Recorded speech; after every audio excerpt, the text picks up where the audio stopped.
Hello दोस्तों, आज अपन class 9th का chapter number 13 why do we fall ill का पार्ट नंबर 5 पढ़ने वाले हैं। अभी तक अपन ने बहुत सारे 4 पार्ट्स अपन ने पढ़ लिए। ठीक है, फर्स्ट पार्ट के अंदर अपन ने पढ़ा था हेल्दी और डिजीज़ फ्री के अंदर difference, acute, chronic, infectious, non infectious के बीच में डिफरेंस। एंड सेकेंड पार्ट के अंदर अपन ने इन्फेक्शस एजेंट्स और कुछ डिजीज़ के कौन कौन से बैक्टीरिया, कौन मतलब माइक्रोब्स जो थे उनके अपन ने कुछ ग्रुप्स पढ़े थे, है ना, प्रोटोजोआन के अंदर, और कौन कौन से डिजीज़ के लिए कौन कौन थे, जैसे स्लीपिंग सिकनेस ट्राइपेनोसोमा करता है, काला आजार लेशमैनिया करता है सार्स के कारण, और एक्नी जो डिजीज़ होती है वो स्टेफाइलोकोकाई बैक्टीरिया करता है। तो ऐसे अपन ने कुछ बैक्टीरिया, प्रोटोजोआन, इनके बारे में पढ़ा था। एंड एंटीबायोटिक्स के बारे में पढ़ा। उसके नेक्स्ट वीडियो के अंदर अपन ने मीन्स ऑफ स्प्रेड पढ़ा था। ठीक है, डिजीज़ कैसे फैलते हैं, वाटर, एयर और बॉडी कांटेक्ट, और है ना लास्ट पॉइंट बाय वेक्टर के जरिए। ठीक है, और फिर इससे जस्ट पिछला वाले वीडियो के अंदर अपन ने ऑर्गन स्पेसिफिक और टिश्यू स्पेसिफिक मैनिफेस्टेशन पढ़ा है। तो अगर आपने वो नहीं पढ़े हैं तो एक बार पढ़ना, बुक से पढ़ लेना या फिर वीडियोस देख के पढ़ लेना। ठीक है, कैसे भी आप पढ़ लेना, उसके बाद में वीडियो देखना, आपको ज़रूर समझ आएगा। तो आज का टॉपिक है अपना प्रिंसिपल्स ऑफ ट्रीटमेंट। ठीक है, प्रिंसिपल्स का मतलब रूल्स। ठीक है, ट्रीट करने का, किसी इन्फेक्टेड पर्सन या कोई बीमार पर्सन है तो उसको सही करने का क्या तरीका होता है ना, उसके लिए क्या यूज़ करना होता है या फिर क्या रूल्स होते हैं, वो है। ठीक है, प्रिंसिपल्स ऑफ ट्रीटमेंट। तो 2 तरीके होते हैं, 2 ways to treat infectious disease. Infectious disease को ट्रीट करने के लिए 2 तरीके होते हैं। आप यहाँ बात नोटिस करना, यहाँ पे बात किसकी चल रही है, इन्फेक्शियस डिजीज़ की चल रही है, नॉन इन्फेक्शियस डिजीज़ की नहीं चल रही है। इन्फेक्शियस डिजीज़ कौन से डिजीज़ होते हैं, ऐसे डिजीज़ जो माइक्रोब्स के जरिए एक इंसान से दूसरे इंसान के अंदर फैलते जाते हैं या फिर कम्युनिटी के अंदर स्प्रेड हो जाते हैं, माइक्रोब्स के जरिए फैलते हैं। ठीक है, माइक्रोब्स का क्या मतलब हुआ, माइक्रोब्स जिनके अंदर इमीडिएट कॉज होती है उसको अपन इन्फेक्शियस डिजीज बोलते हैं। माइक्रोब्स यानी कि ऐसे ऑर्गेनिज्म, माइक्रो ऑर्गेनिज्म जो अपन को आंखों से नहीं दिखते हैं, उनको अपन माइक्रोब्स बोलते हैं, है ना। तो वो हुआ। 2 तरीके होते हैं इन्फेक्शियस डिजीज को ट्रीट करने का बोला है, क्योर करने का नहीं बोला है। ठीक है ना, ऐसा प्रोसेस जिससे क्योर हो सकता है, पर है ना एक ऐसा प्रोसेस है जिससे क्योर नहीं होता, एक से क्योर होता है। यहाँ देखो फर्स्ट पॉइंट के अंदर लिखा है disease will not be cured, disease के अंदर क्योर नहीं होती है। ठीक है, पढ़ते हैं अपन। पहला पॉइंट क्या है, to reduce the effects of disease. सबसे पहले आपको मैंने पहले बताया इफेक्ट्स और कॉज के अंदर आपको डिफरेंस पता होना चाहिए। इफेक्ट्स और कॉज के अंदर आपको डिफरेंस पता होना चाहिए। इफेक्ट्स का क्या मतलब होता है, एक सर्दी जुकाम का एग्जांपल ले लेते हैं। सर्दी जुकाम होता है तो आपको क्या क्या सिम्टम्स आपको दिखते हैं ना, उसको अपन इफेक्ट्स बोलते हैं। जैसे आपके नाक बहती है, गला खराब हो जाता है। ठीक है, ये सब क्या हुआ, इफेक्ट हुआ, सर्दी जुकाम का इफेक्ट हुआ। अगर आपसे कोई ये पूछे कि वो डिजीज़ होने का कॉज क्या है, तो कॉज क्या है, एक वायरस है ना, एक वायरस हुआ जो उसका कॉज हुआ, उसके कारण आपको डिजीज़ हुई है। अब वो कुछ भी हो सकता है, जैसे आपने ना कुछ ठंडा चीज़ खा लिया हो, जो भी खाया होगा, वो क्या हुआ, उसका मतलब डिजीज़ होने का कारण क्या है, वो अपना कॉज हुआ। जबकि डिजीज़ के जो सिम्टम्स दिखते हैं उसको क्या बोलते हैं अपन, इफेक्ट्स बोलते हैं। तो एक है कि भाई डिजीज़ की जो सिम्टम्स है या फिर उसकी जो इफेक्ट्स है उसको रिड्यूस करो, एक तरीका ये है। अब अगर आप ये वाला तरीका अपनाओगे ना तो असली जो उधर मेन जो दादा है जो ये सब काम करा रहा है ना, उसको तो आप भगा नहीं पाओगे। जैसे कॉमन कोल्ड हुआ, सर्दी जुकाम हुआ, उसको वो डिजीज़ को कॉज कौन करा रहा है, वो इफेक्ट्स आने का कारण क्या है, वो एक वायरस हुआ। अब वो वायरस को आप भगा नहीं रहे हो और उसके सिम्टम्स को भगाने में लगे हुए, है ना, वो नहीं चलेगा, वो काम नहीं चलने वाला।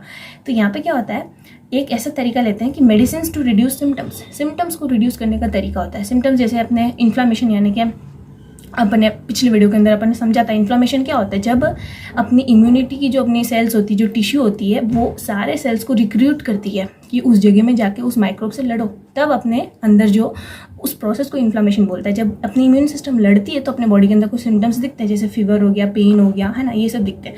तो ऐसे आप डिजीज़ के सिम्टम्स को रिड्यूस कर रहे हो, तो एक ये होता है। एंड इसके अंदर एक और क्या करते हैं, रेस्ट लिया जाता है, बेड रेस्ट लिया जाता है टू कंजर्व एनर्जी। यानी कि जब भी अपन बीमार होते हैं ना तो हार्ड वर्क नहीं करना चाहिए, बिकॉज वैसे ही अपनी बॉडी वीक है ना, वो खुद अपनी बॉडी खुद डिजीज़ से लड़ रही है, और तब जाके आप इतना हार्ड वर्क करोगे तो फिर वो और वीक हो जाएगी। तो अपन क्या करते हैं, जब डिजीज़ होता है किसी इन्फेक्टेड पर्सन को, जब एक पेशेंट होता है तो उसको रेस्ट लेने के लिए बोला जाता है। क्यों, एनर्जी को कंजर्व करने के लिए, एनर्जी को वेस्ट नहीं करना है अपन को। ठीक है, तो एक तरीका ये हुआ कि भाई डिजीज़ का जो इफेक्ट है, डिजीज़ आई तो उसके कारण अपने बॉडी के अंदर क्या क्या अपन को चेंजेस आए उसको रिड्यूस करो by giving medicine to reduce symptoms, examples inflammation, fever, pain. जब आप ये करोगे तो माइक्रोब विल नॉट गो, यहाँ पे साफ साफ लिख दिया कि माइक्रोब नहीं जाएगा, माइक्रोब को क्योंकि तुम भगा ही नहीं रहे हो। ठीक है, microbe will not go, disease will not be cured, disease भी क्योर नहीं होगा। जब तक माइक्रोब नहीं जाएगा तब तक डिजीज कहाँ से क्योर होने वाली है। ये वाला फर्स्ट पॉइंट है। सेकेंड पॉइंट है to kill the cause of the disease. ये है ना असली पकड़ कि भाई डिजीज़ का जो असली कारण जो है, ठीक है ना, उसको आप सीधा किल करने वाले हो। तो medicine to kill microbes. Microbes जो सच में डिजीज़ कराती है, बिकॉज इन्फेक्शन डिजीज़ को कौन कराती है? माइक्रोब्स ही कराती है, अपन जानते ही है, ठीक है। माइक्रोब्स ही इन्फेक्शन डिजीज़ कराती है। तो इन्फेक्शन डिजीज़ को जो माइक्रोब्स करा रही है, सीधा उसको किल करो, सीधा उसको मारो, तो ऑब्वियस सी बात है इफेक्ट्स भी नहीं आएंगे, बिकॉज इन माइक्रोब के प्रेजेंस के कारण ही अपने बॉडी के अंदर इफेक्ट्स दिख रहे हैं। जब आप माइक्रोब्स को उड़ा देखो तो इफेक्ट्स भी अपने आप उड़ जाएंगे, है ना, बाय ब्लॉकिंग। तो ये कैसे करते हैं? मेडिसिन का यहाँ पे तरीका बता रखा है कि मेडिसिन क्या काम करता है। मेडिसिन जो है उसके बारे में लिखा है, medicine blocking their biochemical life processes which is different for different groups, bacteria, virus, fungi, protozoan. ये आपको एंटीबायोटिक्स जब आप दिमाग के अंदर रखोगे तो आप ये पॉइंट ईजिली समझ जाओगे, ठीक है। एंटीबायोटिक्स क्या करता है, अगर आपको नहीं पता तो मैं थोड़ा सा बता देती हूँ। वैसे मैंने पहले जो सेकेंड वीडियो जो है अपना इन्फेक्शियस एजेंट्स, इस चैप्टर का सेकेंड वीडियो, अगर आप एंटीबायोटिक्स के बारे में और अच्छे से जानना चाहते हो तो वो देख के आना, ठीक है। तो उसके अंदर मैंने आपको बताया था कि एंटीबायोटिक्स जो होता है वो जैसे बैक्टीरिया का एग्जांपल लेते हैं, ठीक है। बैक्टीरिया क्या काम करता है? बैक्टीरिया क्या काम करता है? ये मेरा एक बैक्टीरिया है। अब ये बैक्टीरिया क्या करता है? अपने चारों तरफ प्रोटेक्शन करने के लिए, जैसे मान लो ये बैक्टीरिया ना इंसान के स्मॉल इंटेस्टाइन के अंदर आके बैठा, ये कैसा स्मॉल इंटेस्टाइन बना दिया मैंने, जैसा भी होता है, ठीक है। इंसान के स्मॉल इंटेस्टाइन के अंदर ये बैक्टीरिया आया है। अब ये जो स्मॉल इंटेस्टाइन है, इसके अंदर आपको मालूम है बहुत सारे चीज़ें आती है, ठीक है, बहुत सारे केमिकल्स आते हैं। उन केमिकल से ये डेथ नहीं हो जानी चाहिए, इसलिए ये क्या बनाता है? अपने चारों तरफ प्रोटेक्शन वॉल बनाता है। किसकी बनाता है? Cell wall. सेल वॉल का प्रोटेक्शन करता है ये। सेल वॉल अपने चारों तरफ बनाता है जिससे ये प्रोटेक्टेड रहता है। जिस भी इन्वायरमेंट के अंदर रहता है वहाँ पे ये उस इन्वायरमेंट से प्रोटेक्टेड रहता है, बचा हुआ रहता है। कैसे रहता है? बिकॉज ये अपने चारों तरफ एक सेल वॉल बना लेता है। तो एंटीबायोटिक्स क्या करते हैं कि ये जो सेल वॉल बनाने का तरीका है ना, इसके सेल वॉल को तोड़ देते हैं। सेल वॉल, इसका जो एक वॉल है, जैसे एक कंट्री है या फिर कुछ भी हुआ तो उसका एक बाउंड्री जो होती है वो कितना इंपॉर्टेंट होता है। जब वो नहीं रहा तो हर कोई दुश्मन उसके अंदर घुस जाएगा और उसको खत्म कर देगा। वैसे ये सेल के चारों तरफ जब तक सेल वॉल नहीं होती है तब तक ये मरा हुआ टाइप ही है, ठीक है। इसको कोई भी आके इसको किल कर सकता है, बिकॉज इसका जो प्रोटेक्टर है, जो उसको बचाने वाला है, वो ही नहीं है। तो एंटीबायोटिक्स क्या करते हैं? इसके सेल वॉल, जो इसका इंपॉर्टेंट एक बायोकेमिकल प्रोसेस है, उसी को रोक देते हैं, जिससे कि यहाँ पे सेल वॉल बनता नहीं है, ठीक है। क्या बात हुई? सेल वॉल बन ही नहीं रही है एंड इजीली बैक्टीरिया मर जाता है। सेल वॉल के बिना इजीली बैक्टीरिया मर जाता है। तो यहाँ पे जो मेडिसिन की बात चल रही है, to kill the microbes, to kill the cause of the disease, यानी माइक्रोब को सीधा मार रहे हैं। तो ये यहाँ पे जो अपन दवाई खिला रहे हैं इस पर्सन को, वो दवाई क्या काम करती है वो सेकेंड पॉइंट के अंदर लिखा है। It blocks their chemical life processes which is different for different groups. Obvious सी बात है कि बैक्टीरिया जो होता है वो अलग तरीके अपनाता है, इसका जीने का तरीका अलग है, वायरस का जीने का तरीका अलग है। फंजाई, आपको मालूम है फंजाई के बारे में कि भाई ये मरे हुए चीज़ों को खाता है, मालूम है ना। बैक्टीरिया वैसे नहीं खाता है। और वायरस की बात ही अलग है, ये तो सबसे डेढ़ होशियार है। ये क्या करता है ये आगे मैं बताऊंगी आपको, ठीक है। और प्रोटोजोआन ये अलग है। तो सब अलग अलग है, विच इज़ डिफरेंट, यानी कि सबका बायोकेमिकल लाइफ प्रोसेस, जैसे अपन जीते अलग है, कोई दूसरा एनिमल कैट डॉग हो गया वो जीते अलग है। तो सब जो डिफरेंट ग्रुप्स जो है उनका लाइफ प्रोसेस डिफरेंट होता है। वही पॉइंट है, सिंपल पॉइंट है। एक तो तरीका ये है कि डिजीज़ का इफेक्ट को रिड्यूस करो, उसको यहाँ पे आप पॉइंट समझ रहे हो, इसको आप कंप्लीटली भगा नहीं सकते हो, डिजीज़ की कंप्लीटली इफेक्ट को भगा नहीं सकते हो जब तक आप डिजीज़ का जो कॉज है माइक्रोब को जब तक आप किल नहीं करोगे तब तक आप डिजीज़ के इफेक्ट्स को ख़त्म नहीं कर सकते हो, बिल्कुल भी आप ख़त्म नहीं कर सकते हो। यहाँ पे इसलिए लिखा रिड्यूस अकेले कर सकते हो आप, ठीक है। जैसे है ना, मैं आपको एग्जांपल बताती हूँ। मलेरिया, किसी को मलेरिया हो जाता है तो उसको क्या होता है? सबसे पहले फीवर होता है, और वो एक टाइम पीरियड का साइकिल होता है, उसके अंदर ही वो फीवर होता है।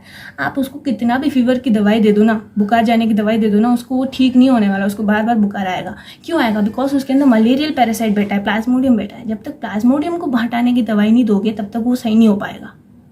आप समझे बात को कि भाई आप फीवर की, वो डिजीज़ का इफेक्ट फीवर के लिए आप दवाई दिए जा रहे हो जबकि उसका कॉज जो है उसको नहीं दे रहे हो, तो तब तक डिजीज़ क्योर नहीं होगी।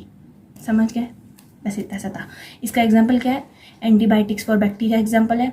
Drugs that kill malarial parasite, जो मैंने आपको एग्जांपल बताया अभी, ठीक है। अब नेक्स्ट पॉइंट है कि ड्रग या फिर एंटीबायोटिक्स जो अपन यहाँ पे देते हैं ना, डिजीज़ को माइक्रोब को मारने के लिए जो मेडिसिन दे रहे हैं उसकी बात चल रही है।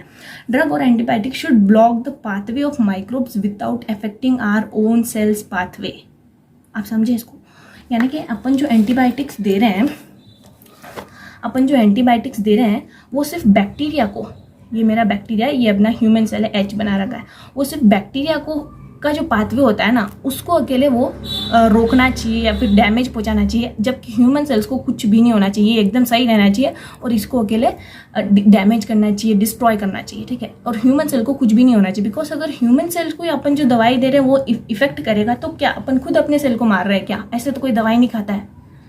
अपन क्या करते हैं, अपन बीमारी से बचने के लिए अपन दवाई खाते हैं, ठीक है ना। और अगर अपन जो दवाई खा रहे हैं वो अपने ही सेल को अगर मार देवे तो अपन कहाँ से बच पाएंगे, ठीक है। तो वो बात है यहाँ पे सॉरी, ड्रग और antibiotic should block the pathway of microbes. भाई माइक्रोब्स के पाथवे, दुश्मन के पाथवे को ब्लॉक करो, हमारा खुद का पाथवे को ब्लॉक नहीं करना चाहिए। तो अपन को ऐसी एंटीबायोटिक को खाना चाहिए, ठीक है। वैसे जो भी अपने यहाँ पे मेडिकल इसके अंदर जो भी एंटीबायोटिक्स बनते हैं वो सब ऐसे ही होते हैं, जो माइक्रोब्स के पाथवे को तो ब्लॉक करते हैं, लेकिन अपने सेल के ओन सेल के पाथवे को बिल्कुल भी इफेक्ट नहीं करते हैं। कुछ कुछ साइड इफेक्ट्स होते हैं, वो ज़्यादा कंज्यूम करने से हो जाता है, ठीक है। नेक्स्ट पॉइंट है, why antiviral drug is harder to make than antibacterial drug. ये हार्डर जो है ना, ये बहुत बहुत ज़्यादा हार्डर, एकदम वो आपको टेस्ट में पढ़ने के लिए हार्डर वैसा हार्डर नहीं है, बहुत ज़्यादा टफ होता है ये इतना हार्ड क्यों होता है as compare to bacterial drug. ये पॉइंट भी मैंने आपको पूरा है ना सेकेंड वीडियो के अंदर बता रखा है एंटीबायोटिक्स के अंदर, यहाँ पे भी मैं आपको समझा देती हूँ, ठीक है। यहाँ पे मैंने आपको बैक्टीरिया का तो पाथवे बता दिया, ठीक है। वायरस क्या करता है, उसका पाथवे को थोड़ा सा समझने की कोशिश करते हैं। वायरस होता क्या है, एक डीएनए होता है, अपन को पता है सेल का जो होता है वो क्या है, सेल का ब्रेन क्या है, डीएनए है, ठीक है। तो वैसे डीएनए होता है, उसके चारों तरफ एक प्रोटीन का कोट रहता है, बस ये इसका सेल है और इसके अंदर कुछ भी नहीं होता, साइटोप्लाज्म नहीं होता, गोल्जी अपार्टस, अपन क्या क्या जानते हैं, न्यूक्लियस कुछ भी नहीं होता इसके अंदर, बस एक डीएनए प्रेजेंट होता है, उसके चारों तरफ न्यूक्लियस नहीं है, ठीक है। एक डीएनए प्रेजेंट है एंड उसके चारों तरफ एक प्रोटीन का कोट है। किसका कोट है? प्रोटीन का कोट प्रेजेंट रहता है, ठीक है। अब ये क्या करता है, मान लेते ह्यूमन सेल के अंदर पधा रहे हैं, ठीक है, ह्यूमन सेल के अंदर आ गया। अब ह्यूमन सेल के अंदर जैसे ही आता है, ये कैसे अंदर एंटर करता है कि अपना जो डीएनए होता है ना, उसको के लिए यहाँ पे छोड़ देता है, अपना डीएनए को इसके अंदर छोड़ देता है। अब जब ह्यूमन सेल डिवाइड करता है, बिकॉज ये होशियार को है ना डिवाइड करना आता नहीं है, इसको रिप्रोडक्शन करना आता नहीं, कुछ भी करना आता नहीं है, बस क्या जानता है ये अपने डीएनए को दूसरे सेल के अंदर डाल देना जानता है। कितना होशियार है देखो। अब ये जब एनिमल सेल अपना जो सेल है ये जब डिवाइड करता है, तब ये क्या बनाता है, छोटे छोटे वायरस बना के बाहर भेजता है, बिकॉज इसके अंदर किसका डीएनए प्रेजेंट है, वायरस का डीएनए प्रेजेंट है। तो यहाँ से जो सेल निकलेगा, बिकॉज जो डीएनए होता है ना वही सेल होता है, ठीक है। अब डीएनए जैसा होता है वैसे बाहर अपन को उसका आउटकम दिखता है, ठीक है। तो यहाँ पर वायरस का डीएनए, तो बाहर अपन को वायरस मिलेंगे। अब ये दूसरे एनिमल सेल को जाके, दूसरे ह्यूमन सेल को जाके अंदर अपना डीएनए डाल देगा। इस प्रकार से क्या होता है, पूरा अपना जो ह्यूमन सेल होता है और जिस ह्यूमन सेल के अंदर इसका डीएनए एंटर करता है ना, वो रिप्रोडक्शन करके ऐसे 2-4 और मतलब बहुत सारे बनाने के बाद में ये ह्यूमन सेल डैमेज हो जाता है, ये बर्स्ट हो जाता है, ये बर्स्ट हो जाता है और ये खत्म। इस प्रकार से बहुत सारे अपने सेल्स को बर्स्ट करके कंप्लीटली नुकसान पहुंचा देता है। तो इसका पाथवे कितना है, आप बताओ। आप वायरस को रोकना चाहते हो तो आप क्या कर सकते हो, अब बस इसकी ये प्रोसेस को अकेले रोक सकते हो, अपना डीएनए को दूसरे के अंदर डाल रहा है, बस इस प्रोसेस को रोक सकते हो, बाकी इसका कुछ भी नहीं। बाकी सब तो अपने सेल कर रहा है, बाकी अगर तुम कुछ भी करो तो अपना सेल डैमेज होगा ना। अब बात समझ रहे हैं, बाकी आप कुछ भी दवाई दोगे तो अपना सेल डैमेज होगा, बिकॉज अपने सेल के अंदर इसका डीएनए बैठा है, ठीक है, अपना सेल ही डैमेज होगा। बस इसका इतना सा प्रोसेस है कि ये डीएनए को, इसके पास में जो डीएनए होता है उसको ये अपने सेल के अंदर डाल देता है, बस इतना। ये खुद काम करता है, बाकी सब अपना सेल काम करता है। तो आप जो भी दवाई दोगे अपने सेल को मारेगा, इसका खुद का सेल क्या काम कर रहा है, बस ये काम कर रहा है कि डीएनए को यहाँ पे डाल रहा है। तो यहाँ पे ये पॉइंट लिखा है कि because virus have few biochemical mechanisms of their own, खुद काम करने वाला उसको बहुत कम है कि भाई अपना डीएनए को बस दूसरे वाले के अंदर डाल रहा है, इतना सा इसका काम है। They enter our cells and use our machinery, अपने सेल के अंदर एंटर करके अपनी मशीनरी को यूज करके क्या करते हैं, खुद जीते हैं, है ना, खुद जीते फॉर देयर लाइफ प्रोसेसेस। इसीलिए सो दैट्स द रीज़न कि भाई एंटीवायरल बनाना बहुत ज़्यादा हार्ड होता है as compared to antibacterial drug. But antibacterial drug easy, इसके एंटीवायरल के कंपैरिजन में ईजी होता है, बिकॉज बैक्टीरिया का खुद का प्रोसेस होता है, वो लिविंग है। आपको एक और बात मैं यहाँ पर बताना भूल गई, वायरस जब तक इन्वायरमेंट में रहता है ना तब तक वो डेड है, तब तक क्या है, वो मरा हुआ है। जैसे ही वो एक एनिमल सेल के अंदर या किसी भी सेल के अंदर एंटर करता है वैसे वो लिविंग हो जाता है। बिकॉज लिविंग कब मानते हैं अपन, लिविंग कब मानते हैं, जब वो कुछ तो मूवमेंट करना चाहिए, वो रिप्रोडक्शन करना चाहिए, कुछ तो करना चाहिए, कुछ भी नहीं करता है, ये वैसा का वैसा बैठा रहता है। जब तक ये दूसरे सेल के अंदर अपना डीएनए नहीं छोड़ देता है तब तक ये वैसा का वैसा बैठा रहता है। आप समझे बात को। तो ये एनवायरनमेंट के अंदर डेड होता है और जैसे ही एक लिविंग सेल के अंदर एंटर करता है, यानी होस्ट के अंदर एंटर करता है, ठीक है, होस्ट उसी को बोला जाता है जिसके अंदर दूसरा पैरासाइट अपने अंदर बैठा रहता है, तो उस पैरासाइट के लिए अपन कौन हुए, होस्ट हुआ है, ठीक है वैसे। तो ये बर्स्ट मैं कहाँ पे थी, यहाँ पर जैसे उसका डीएनए एंटर करता है, यानी जैसे एक लिविंग सेल के अंदर वायरस आता है वैसे वो लिविंग हो जाता है, बिकॉज वो अपनी मशीनरी को यूज़ करके उसका काम सब कर रहा है, उसका लाइफ प्रोसेसेस, उसका रिप्रोडक्शन, ठीक है, वो सब वो कर रहा है इसलिए। So antiviral drug is harder than antibacterial drug. I hope आपको समझ आया अच्छे से, ठीक है। एंड नेक्स्ट है अपने पास में, बट एंटीवायरल ड्रग बनाना मुश्किल तो होता है, लेकिन फिर भी अपने पास में HIV के विरुद्ध में कुछ एंटीवायरल ड्रग्स है जो इन्फेक्शन को कंट्रोल में रखते हैं, कम्प्लीटली उसको ख़त्म नहीं करते हैं लेकिन कंट्रोल में रखते हैं। एड्स बीमारी के लिए क्योर नहीं है, ठीक है, क्योर नहीं है, उसमें से किसी को बचा नहीं सकते। कोई किसी को अगर वो इन्फेक्शन हो जाता है तो ऐसा बिल्कुल भी नहीं है कि ना वो वापस से बच जाए, उसमें से वो वायरस कम्प्लीटली निकल जाए, ऐसा होता ही नहीं है। बस आप उसको कंट्रोल में रख सकते हो, ठीक है, बहुत ज़्यादा, मतलब उसकी ज़िंदगी को थोड़ा सा 1-2 साल और इंक्रीज़ कर सकते हो, पर उसको कम्प्लीटली नहीं बचा सकते। नेक्स्ट है अपना टॉपिक प्रिंसिपल्स ऑफ प्रिवेंशन। अभी ये अपन ने पढ़ा ट्रीटमेंट करने का प्रिंसिपल्स, कि ट्रीटमेंट करने का क्या रूल्स है। अब है अपने प्रिवेंशन करने के लिए क्या रूल्स है। प्रिवेंशन यानी कि किसी जैसे यहाँ पे डिजीज़ का कॉन्टेक्ट से बात करते हैं तो डिजीज़ होने से बचना, बचाने के कौन कौन से प्रिंसिपल्स हुए। बचाने का ये मतलब नहीं डिजीज़ आने के बाद बचाना, डिजीज़ आने से पहले कैसे बचाना है, वो प्रिंसिपल है ये, ठीक है। पहले अपन पढ़ते हैं। आप सोच रहे होंगे कि क्या बात है यार, सर्दी जुकाम आए या फिर आने के बाद भी हमारा ठीक हो जाता है और नहीं पकड़ा तो भी कोई बात नहीं, ठीक है ना। तो आप यूँ सोच रहे होगे कि इतना क्या मेन कॉज है, मतलब इतना क्या इसमें ये लगाने की ज़रूरत है, फोकस करने की ज़रूरत है कि प्रिवेंशन क्यों ज़रूरत होता है। Prevention is better than cure, ठीक है ना। प्रिवेंशन हमेशा क्योर से बेटर होता है, ये आपके बुक के अंदर भी लिखा है, अपन बाद में आता है क्यों prevention is better than cure, ठीक है। 3 limitations of dealing with infectious disease. Infectious disease से डील करने के 3 लिमिटेशंस है। लिमिटेशन यानी कमियाँ हैं, क्या क्या देखते हैं। The body functions are damage hence may never recover completely.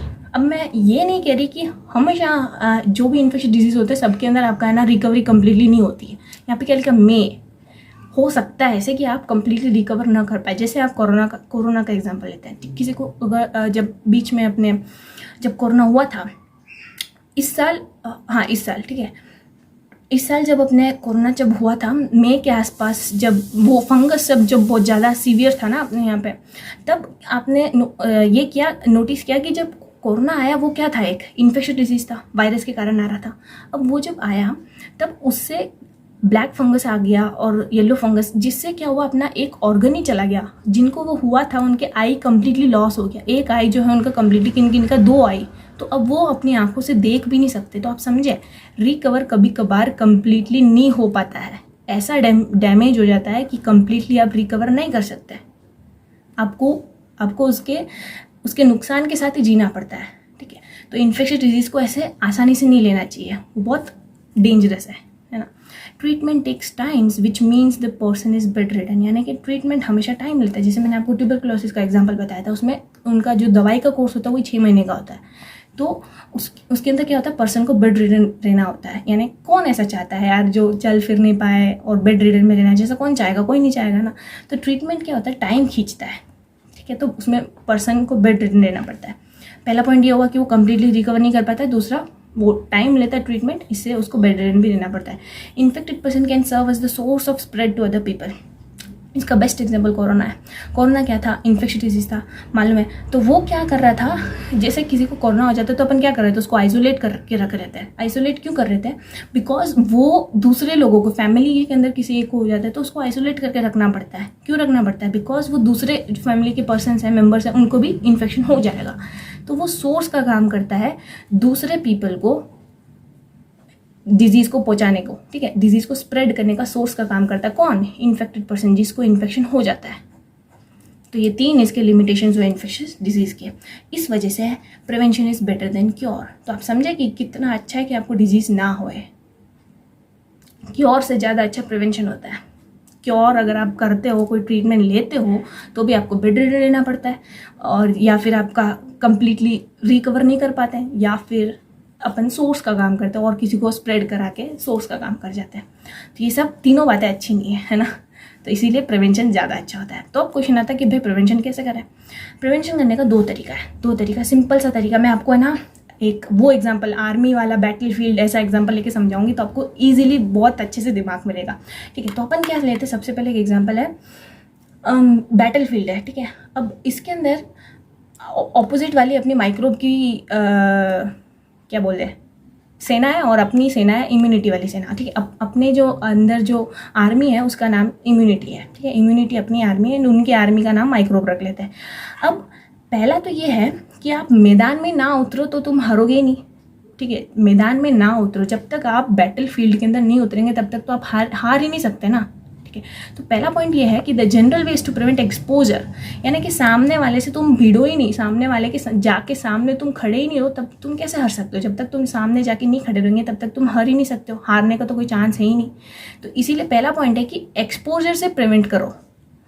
जैसे कोरोना का एक्सपोजर के लिए अपन को क्या बोला था कि बार बार अपन को हाथ धोना है, एंड जहाँ पर ओवर क्राउडेड एरिया है वहाँ पे नहीं जाना है, दूर दूर खड़े रहना है, ये सब मास्क पहनना है, ये सब अपन को बोला था। अपन क्या कर रहे थे, एक्सपोजर से प्रिवेंट हो रहे थे, यानी कि उस वायरस से कहीं अपने बैटल फील्ड अपन मैदान में नहीं उतरे, हम मैदान में नहीं उतरेंगे तेरे साथ में। ठीक है, वो वाला पॉइंट है पहला पॉइंट कि भाई प्रिवेंशन से एक्सपोजर से बचाओ, सॉरी एक्सपोजर से बचो। ठीक है, एक्सपोजर से बचना है अपन को, पहला पॉइंट ये था, यानी कि मैदान में ना उतरो। ठीक है, युद्ध मैदान में ना उतरो। ठीक है, तो तुम हारने का कोई चांस नहीं बचता है।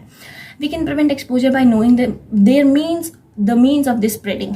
जैसे आपको एक एग्जांपल में बताती हूँ, कोलेरा हो रहा है, ऐसा अपन को मतलब बहुत सारे अपने कम्युनिटी के अंदर बहुत सारे लोगों को कोलेरा हुआ है, तो अपन उससे बचने के लिए क्या करेंगे, यूँ तो नहीं ना मास्क पहन के घूमेंगे, बिकॉज अपन को पता है कोलेरा कहाँ से नहीं आता है, स्नीज करने से, कफ करने से ऐसे नहीं आता है, अपन को पता है कहाँ से आता है, वो वाटर के जरिए आता है।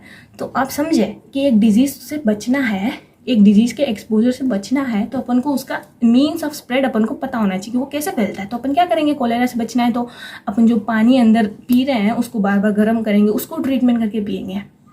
ऐसा कोई इंसान नहीं होगा ना जो मास्क पहन के घूमेगा उसको कोलेरा से बचने के लिए, बिकॉज ऑब्वियसली बात है कोलेरा ऐसे नहीं फैलता है, कोलेरा ड्रिंकिंग वाटर के जरिए अंदर आता है। ये वाला पॉइंट है। ठीक है, पहला पॉइंट आप वो याद रखना कि भाई मैदान में नहीं उतरे अभी तक अपन। ठीक है, तो अपना हारने का चांस है ही नहीं, मैदान में नहीं उतरे अभी तक। इसके कुछ और एग्जांपल्स है अपने, जैसे कि एयरबॉर्न माइक्रोब्स जो होते हैं उनसे बचना है तो क्या करने का, ओवर क्राउडेड एरिया के अंदर नहीं जाने का, सिंपल सी बात है।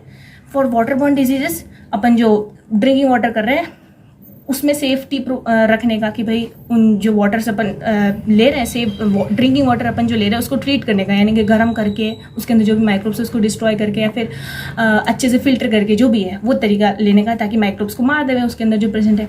वेक्टर बॉर्न जो माइक्रोब्स होते हैं उसके अंदर अपन को क्या करना चाहिए, क्लीन इन्वायरमेंट प्रोवाइड करना चाहिए। जैसे मच्छर जो होते हैं वो कहाँ पर रहते हैं, वो एकदम गंदगी को अगर अपन ने सही तरीके से उसको डिकम्पोज नहीं किया होता है, ठीक है, तो वहाँ पानी आ जाता है एंड वो पूरा एक ब्रीडिंग ग्राउंड बन जाता है मॉस्किटो का। तो नॉट अलाइंग मॉस्किटो ब्रीडिंग। ठीक है, मॉस्किटो ब्रीडिंग से बचाओ। कैसे बचाओ, इन्वायरमेंट को क्लीन रखो। कैसे क्लीन रखो, कचरे को सही जगह पे जाके डालो, यानी कि सही जगह पे जाके डालो का मतलब ये है कि कचरे की जो गाड़ियाँ आती है वहाँ पे जाके डालो। ठीक है, एक पॉइंट ये होगा मैदान में ना उतरे अभी तक। पहला पॉइंट ये है मैदान में नहीं उतरो, यानी कि एक्सपोजर से बच जाओ, आमने सामने ना आओ कभी भी। आप समझे, एक्सपोजर का यही मतलब है, आमने सामने नहीं आए अभी तक, मैदान में नहीं उतरे। दूसरा पॉइंट है अपनी आर्मी तगड़ी बनाओ। ठीक है, अब अपन मैदान में उतर गए, मैदान में उतरना पड़ा। ठीक है, अपन यूँ नहीं कि अपन ऐसे दम दिखाना है माइक्रोब के सामने कि मैं तेरे से ज़्यादा ताकतवर हूँ, ऐसा नहीं है। अपन अभी सेकंड पॉइंट ये है कि अपनी आर्मी को तगड़ी बनाओ। अपनी आर्मी क्या है, मैंने पहले बताया, इम्यूनिटी है। अपनी इम्यूनिटी को तगड़ा बनाओ। ठीक है, तो वो कैसे बनाए, अच्छा तगड़ा खाना खा के बनाना चाहिए, बिकॉज अपनी आर्मी को अगर भूखा रखोगे ना तो वो अच्छे से लड़ नहीं पाएगा। ऑब्वियस सी बात है, सिंपल सी बात है। जब तक आप तगड़ा खाना नहीं खाओगे तब तक आपका इम्यूनिटी तगड़ा नहीं बनेगा। तगड़ा खाना का ये मतलब नहीं है कि आप जैसे क्या कहते हैं 2 रोटी खाते हो तो 10 रोटी खाने लग जाओ, उसका मतलब ये नहीं है।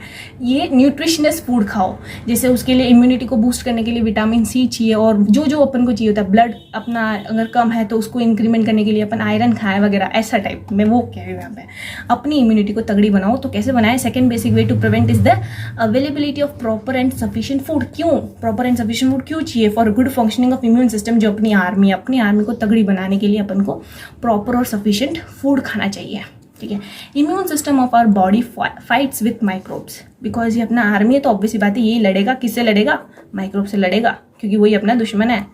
Immune system cells are special in killing infecting microbes, ये इसके लिए स्पेशल है। जैसे अपने लिवर के सेल्स वो किसके लिए स्पेशल लोग हैं, वो किसके लिए जाने पहचाने लोग हैं, बाइल जूस बनाने के लिए जाने पहचाने लोग हैं। और इम्यून सिस्टम के सेल्स किसके लिए जाने पहचाने, आर्मी, लड़ाई के लिए। किससे लड़ाई, इन्फेक्टिंग माइक्रोब्स को मारने के लिए फेमस है। कौन, इम्यून सिस्टम के सेल्स।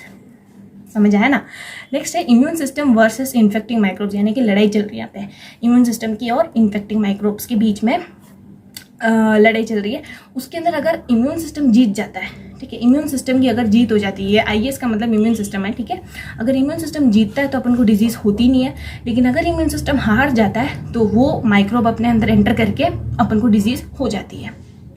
सिंपल है। नेक्स्ट पॉइंट है for good functioning of our immune system we need proper and sufficient nourishment and food. ऊपर वाला पॉइंट ही वापस है कि अपना इम्यून सिस्टम, अपनी आर्मी को अच्छे से लड़ना है, लड़वाना है, जीताना है, तो अपन को क्या करना पड़ेगा, we need proper and sufficient nourishment and food. अच्छा न्यूट्रिशियस फूड को अपन खाना चाहिए, ठीक है। तो इसके साथ आज का वीडियो फिनिश है।